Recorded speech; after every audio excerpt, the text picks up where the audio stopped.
మాట్లాడవలసిన అవసరం కూడా లేదని నా భావన. ఓకే మరొక అంశం, బీజేపీ ఎమ్మెల్యే ఆదినారాయణ రెడ్డి గారి కామెంట్స్ విన్నారు కదా విజయశేఖర్ రెడ్డి గారు? విన్నామండి. ఏంటి, ఎందుకు చేశారు ఆయన కామెంట్స్? అంటే రాయలసీమలో ఏమైనా అన్యాయం జరుగుతా ఉందా బీజేపీకి, లేకపోతే ఏంటి రాష్ట్ర వ్యాప్తంగా అన్యాయం జరుగుతుందని ఆయన ఫీలింగ్? ఆయన అంటే ఈ విధంగా అంటే కమ్మగా ఉంది పాలన అనేది నొక్కి ఒక్క నుంచి 1-4 సార్లు చెప్పారు. దాన్ని దీని మీద నాకు 2 నిమిషాలు టైం కావాలి. ప్లీజ్. కొంత విశ్లేషణ చేయాల్సిన అవసరం ఉంది. ఇప్పుడు ఇక్కడ కూటమిలో 3 పార్టీలు ఉన్నాయి. ఇప్పుడు ఆ రోజు 2019 నుంచి 24 మధ్యలో వైసీపీ దుష్ట దుర్మార్గ అరాచక పాలన అంతమొందించాలా, అట్లాగే ప్రజాస్వామ్యాన్ని పరిరక్షించాలా, ఈ రాష్ట్రము అభివృద్ధిలో వెనకబడిపోయే పరిస్థితుంది, దీన్ని ముందుకు తీసుకెళ్లాలా, ఇవి ప్రధాన అంశాలుగా ఆ రోజు మన 3 పార్టీలు 2024 ఎలక్షన్ ముందు కలిశాయి. కలిసిన తర్వాత ఘన విజయం సాధించిన మాట వాస్తవం. దాని తర్వాత ఈ 16-18 నెలల్లో ఎక్కడ కూడా పొరపచ్చాలు లేవండి. మీరు ఒకసారి గమనించండి, ఏ సమస్య వచ్చినా కూడా చంద్రబాబు నాయుడు గారు కావచ్చు, అట్లాగే పవన్ కళ్యాణ్ గారు కావచ్చు, ఢిల్లీకి వెళ్తున్నారు, నరేంద్ర మోడీ గారితో ఎప్పటికప్పుడు సంప్రదిస్తున్నారు, అమిత్ షా గారితో సంప్రదిస్తున్నారు, జేపీ నడ్డా గారితో సంప్రదిస్తున్నారు. ఇక్కడ కూడా అప్పుడున్న పురంధరేశ్వర్ గారితో, అప్పుడున్న స్టేట్ ప్రెసిడెంట్ పురంధరేశ్వర్ గారితో కానీ, లేదంటే ఇప్పుడున్న మాధవ్ గారితో కానీ ఎప్పటికప్పుడు చర్చిస్తున్నారండి. రెండో విషయము, ఈ మధ్య కాలంలో ఈ కల్తీని ఈ టీటీడీ వ్యవహారంలో కూడా మీరు చూస్తే పవన్ కళ్యాణ్ గారు, మాధవ్ గారు, తర్వాత చంద్రబాబు గారు ముగ్గురు కలిసి ఒక ప్రెస్ మీట్ కూడా పెట్టారండి. మరి ఇట్లా ఇంత అద్భుతంగా సఖ్యత ఉన్న పరిస్థితుల్లో ఎందుకు ఆదినారాయణ రెడ్డి గారు కామెంట్ చేశారు అనేది ఒకసారి మనం ఆలోచించుకోవాలి. ఇక్కడ పార్టీ కోణం ఉందా, లేదంటే ఈయన సొంత వ్యవహారమా? సరే, పార్టీ కోణం ఉందనుకుందాం. మరి ఈ మధ్య కాలంలో మాధవ్ గారు వెళ్ళి చంద్రబాబు గారిని కలిశారు. మరి ఏదైనా బీజేపీకి సరైన ప్రాధాన్యత లేదో, లేదంటే ఏదైనా సమస్యలో ఉందో, లేకపోతే ఇద్దరి మధ్య పొరపచ్చం ఏదైనా ఒక ఇష్యూలోనో లేకపోతే ఒక రాజకీయంగానో పొరపచ్చాలు ఉంటే ఖచ్చితంగా కూర్చొని మాట్లాడుకుంటారు. లేదంటే ఢిల్లీలో అమిత్ షా గారు ఉన్నారు, లేదంటే నరేంద్ర మోడీ గారు ఉన్నారు, ఈ తర్వాత కొత్తగా నబీన్ అని కొత్తగా ఆయన వాళ్ళ అధ్యక్షులు వచ్చారు, వాళ్ళైనా వాళ్ళని పిలిపించి మాట్లాడతారు. మరి ఎక్కడ ఏ సమస్య లేదు. ఇంకా ఏదైనా ఉంది అనుకుందాం, మాధవ్ గారే మాట్లాడాలి, రాష్ట్ర అధ్యక్షుడు మాధవ్ గారు, ఆయన మాట్లాడాలి. ఈయన ఉపాధ్యక్షులు అనుకుంటా కదా? ఏమండి, ఉపాధ్యక్షులుగా ఉన్నారు కదండి? ఉన్నారండి, ఇట్లాంటి ఉపాధ్యక్షులు చాలా మంది ఉన్నారు బీజేపీలో. ఇట్లాంటి ఉపాధ్యక్షులు 10 మంది ఉన్నారు. నేనేమంటానంటే ఏదైనా అంటే అంతర్గతంగా చర్చించుకోలేని అసమ్మతి ఏదైనా, లేదంటే సఖ్యత లేని సమస్య ఏదైనా ఉంటే బీజేపీలో, అట్లాంటి టీడీపీ మీద ఏదైనా వాళ్ళకు కొంత బాధాకరమైన పరిస్థితి ఉంటే మాధవ్ గారు మాట్లాడాలి. అది ప్రధాన వేదికల మీద కాకుండా ఇంటర్నల్ గా చంద్రబాబు గారితో చర్చించాలి, లేదంటే వాళ్ళ పెద్దవాళ్ళు మాట్లాడాలి. లేదు ఇప్పుడు మాధవ్ గారు ఏమైనా మాట్లాడారా అదే మీటింగ్ లో, కార్యకర్తల మీటింగ్ లో మాధవ్ గారు ఏం మాట్లాడాలి కదా? అంటే దాని అర్థము ఇది బీజేపీకి సమస్య కానే కాదు. బీజేపీ అట్లాగే జనసేన, టీడీపీ ముగ్గురు కలిసే ఉన్నాయి, అద్భుతంగా పాలన సాగుతోంది. కాబట్టి ఈయన సొంత వ్యవహారంగానే మనం పరిగణించాలా? కాదు, ఆ మాట కాదు, ఆయన సొంత వ్యవహారంగానే పరిగణించాలి అనే స్టేట్మెంట్ తెలుగుదేశం పార్టీ చెందిన అధికార ప్రతినిధిగా మీరు ఎలా ఇస్తారు? అది బీజేపీ వాళ్ళు, బీజేపీ అగ్రనాయకత్వమో, బీజేపీ రాష్ట్ర అధ్యక్షులు వారు ఇవ్వాలి కదా. ఇప్పుడు మీరు ఆ మాట అంటే మళ్ళీ ఇది కాంట్రవర్సీకి దారితీస్తుంది కదా. మా పార్టీ అధినేత, మా పార్టీ ఉపాధ్యక్షుని మీరు ఎలా అంటారని బీజేపీలో అడుగుతారు. ఏమంటే మేమేం ఆయన తప్పు పట్టట్లా, ఆయన మాట్లాడిన దాని మీద మనం విశ్లేషణ చేస్తున్నాం. మా పార్టీ తరపున నేను ఒక కామెంట్ చేయదలుచుకున్నా. ఇక్కడ మేమేమి ఆయన ఎందుకు ఆయన మాట్లాడారు, ఇది కూటమిలో ఉన్న పార్టీల మధ్య సఖ్యత కొరవైందా, లేదంటే ఇంకేదైనా ప్రాబ్లం ఉందనే దాని మీద మనం చర్చిస్తున్నాం. నాకైతే అలాంటి విషయం ఇక్కడ కనపట్లా. ఇక్కడ ఆయన సొంత వ్యవహారంగా కనపడుతోంది. ఏమంటే నేను ఒకటే అడుగుతున్నా, మీ 99 ఛానల్ ద్వారా ప్రజలకు ఒకటే విజ్ఞప్తి చేస్తున్నాం.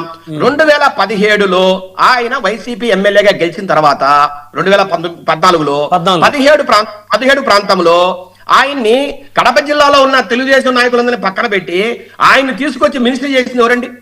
చంద్రబాబు నాయుడు గారు. అవును. అప్పుడు కమ్మగా లేదా? తర్వాత 2019లో ఎప్పుడైతే అదే అడుగుతున్నా నేను. 2019లో జగన్మోహన్ అధికారం రాగానే ఈయన జమ్మలమడుగు ప్రాంతాన్ని కాదండి, కడప జిల్లాను కాదండి, ఆంధ్రప్రదేశ్ రాష్ట్రాన్ని వదిలేసి ఢిల్లీలో కూర్చున్న మాట వాస్తవం కదా? దేనికి అంటే జగన్మోహన్ రెడ్డి గారు భయపడా ఢిల్లీలో జగన్మోహన్ రెడ్డి గారు భయపడి ఆయన నన్ను ఎన్కౌంటర్ చేస్తారు కాబట్టి నేను ఢిల్లీకి వెళ్ళాను, నేను బీజేపీలో చేరాను ఆయనే చెప్పారండి ఇంటర్వ్యూలో. ఇదే కొత్త మాట, మేమేం తెలుగుదేశం పార్టీ తరఫున మేమేం కల్పించి మాట్లాడట్లా. నన్ను ఎన్కౌంటర్ చేసేవాడు కాబట్టి నేను బీజేపీలో చేరానని ఆయనే చెప్పారండి ఒక ప్రెస్ మీట్ లో. సో ఇప్పుడు ఏదైతే ఇప్పుడు ఆయన మీద నమ్మి ఆయనకు మినిస్టర్ బాధ్యత అప్పగించినప్పుడు టీడీపీ 2019 తర్వాత 2024 మధ్యలో నిజంగా కూడా ఆ రోజు దుర్మార్గమైన పాలన నడిచిన మాట వాస్తవం కదా, అరాచకం నడిచిన మాట వాస్తవం కదా. నిజంగా టీడీపీని అంతమొందించాలా, చంద్రబాబు నాయుడు గారిని అంతమొందించాలా రాజకీయంగా అనేది ఖచ్చితమైన డైరెక్షన్ నడిచిన మాట వాస్తవం కదా. మరి అలాంటి టైంలో తెలుగుదేశం పార్టీకి అండగా నిలవాల్సిన నాయకులందరూ వైఎస్ జగన్మోహన్కి భయపడి ఢిల్లీకి చేరి బీజేపీలో చేరి ఈ టీడీపీని వదిలేసిన మాట వాస్తవం కదా. అయినా కూడా ఆయన స్థానంలో ఎవరు వచ్చారండి? భూపేష్ రెడ్డి వచ్చారు అక్కడ జమ్మలమడుగు ఇన్ఛార్జిగా. తెలుగుదేశం పార్టీ ఆయన తీసుకొచ్చింది. ఆయన ఎన్నో కేసులు పెట్టించుకున్నారు, రకరకాల కష్టాలు పడ్డారు, చాలా ఇబ్బందులు చూశారండి భూపేష్ రెడ్డి గారు. ఆయన సమీప బంధువే.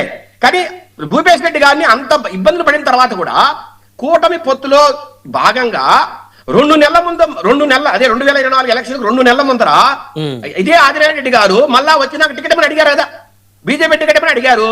అయినా కూడా చంద్రబాబు గారు ఖచ్చితంగా ఆయన పెట్టుకోవాలా, మన కూటమిలో ఆయన ఎమ్మెల్యేగా ఉండాలా, ఆయన సర్వీసెస్ అవసరమని ఆయన మళ్ళా ఎమ్మెల్యే టికెట్ ఇచ్చారు. అంటే చంద్రబాబు గారు ఒప్పుకోకపోతే ఆదినారాయణ రెడ్డి గారికి బీజేపీలో టికెట్ వచ్చేది కాదనేది మీరు చెప్తున్నారు, అదే కదా? ఏమండి నేను ఒకటే అడుగుతున్నా, తెలుగుదేశంలో ఎవరికైనా టికెట్ ఇచ్చే విషయంలో గానీ, లేదంటే జనసేన విషయంలో గానీ, బీజేపీ విషయంలో గానీ నిజంగా చంద్రబాబు గారికి ఎవరి మీదైనా ఇబ్బంది ఉంటే ఆ మాత్రం మాట్లాడుకోలేరా? ఆ మాత్రము బీజేపీ నాయకత్వంతో మాట్లాడలేరా? అంటే చంద్రబాబు గారికి ఆదినారాయణ గారి మీద సానుకూలత ఉంది కాబట్టి అన్ని 5 సంవత్సరాలు ఇబ్బంది పడి బీజేపీ అమిత్ షా గారు అక్కడి నుంచి ఆదినారాయణ రెడ్డి గారు రికమెండ్ చేసుకుంటారు కదండి. నడ్డా గారు, అమిత్ షా గారు వాళ్ళు కదా సుప్రీంస్, వాళ్ళు తలుచుకుంటే చంద్రబాబు గారు వద్దన్నా ఇస్తారు కదా టికెట్, అట్లేం లేదా? ఏమండి ఇప్పుడు ఈ రోజున్న భారతదేశంలో ఈ రోజు అగ్రనేత నరేంద్ర మోడీ గారు గత 12 సంవత్సరాలుగా ఈ దేశాన్ని అద్భుతంగా పరిపాలిస్తున్నారు. బీజేపీ ఈ రోజు అద్భుతమైన పరిపాలన కొనసాగిస్తోంది. ఆయన ఆధ్వర్యంలో అమిత్ షా గారి సహకారంతో ఈ రోజు రాష్ట్రంలో కూడా కూటమి ప్రభుత్వం ఏర్పడింది. నరేంద్ర మోడీ గారి మార్గదర్శకత్వంలోనే చంద్రబాబు గారు అట్లాగే పవన్ కళ్యాణ్ గారు కూడా పయనిస్తున్నారు. మాకెక్కడ బీజేపీ పార్టీతో గానీ అగ్ర నాయకత్వంతో ఎక్కడ ప్రాబ్లమ్స్ లేవండి. ఇది కేవలము సొంత వ్యవహారంగా. అంటే ఇప్పుడు ఆయన అన్నారు కదా, మమ్మల్ని కలుపుకోవట్లేదు, మమ్మల్ని ఇబ్బంది పెడుతున్నారు, కేవలం వాళ్ళే కూర్చొని పరిపాలన చేస్తున్నారని మాటలో భాగంగానే నేను కొంత క్లారిఫికేషన్ ఇస్తున్నాను. కానీ ఈ రోజు కూడా మేమేమి ఆదినారాయణ గారిని విమర్శించట్లేదండి ఎక్కడ. సో ఇప్పుడు ఆదినారాయణ రెడ్డి గారి మీద ఏమన్నా తెస్తున్నాం, ఇప్పుడు తెలుగుదేశం స్టాండ్ ఏంటండి? ఇప్పుడు ఆదినారాయణ రెడ్డి గారు కొంచెం గట్టిగానే ఆయన వ్యాఖ్యలు, బాధాకరమైన వ్యాఖ్యలు చేశారు చంద్రబాబు గారికి కానీ ఆయన వర్గానికి కానీ. ఇప్పుడు ఏమన్నా టీడీపీ నుంచి ఎలాంటి రియాక్షన్ బహుశా నిన్నటి నుంచి అయితే నేనైతే చూడలేదు. మరి ఇంకా 2 మాటలు చెప్పాలి, నేను మీకు ఇంకా 2 మాటలు చెప్పాలి. ఈ మాట చెప్పబోయేవాడు టీడీపీ స్టాండ్ చెప్పబోయే ముందర ఇంకా 2 మాటలు. ఇప్పుడు అంత వాళ్ళ అన్న కొడుకు కాదని పక్కన పెట్టి ఆయనకి బీజేపీ టికెట్ ఆయనకి ఇచ్చి ఆయన ఎమ్మెల్యే అయ్యారు. ఎమ్మెల్యే అయిన తర్వాత మళ్ళా గవర్నమెంట్ విప్పించారు. సరే, బీజేపీ పార్టీ రికమెండ్ చేసినచ్చు, ఆయనకైతే విప్పించిన మాట వాస్తవమే కదా. మరి ఈ రోజు ఆయన ఒక అగ్రనేతగా ఆయన కడప జిల్లాలో ఉన్నారు. మరి ఎక్కడ సమస్య ఉందో ఆయన చెప్పాలి. రెండోది నేనేమంటున్నానంటే, అనాదిగా వైఎస్ రాజశేఖర రెడ్డి గారు కావచ్చు, జగన్మోహన్ గారు కావచ్చు, తెలుగుదేశం పార్టీ మీద ఒక బురదలే కార్యక్రమాలు పెట్టుకున్నారండి. ఏమని? ఇది కమ్మ సామాజిక వర్గానికి చెందిన పార్టీ, కమ్మ సామాజిక వర్గం ఆర్థిక పునాదుల మీద వాళ్ళ నాయకుల మీద నిర్మితమైన పార్టీ అనేది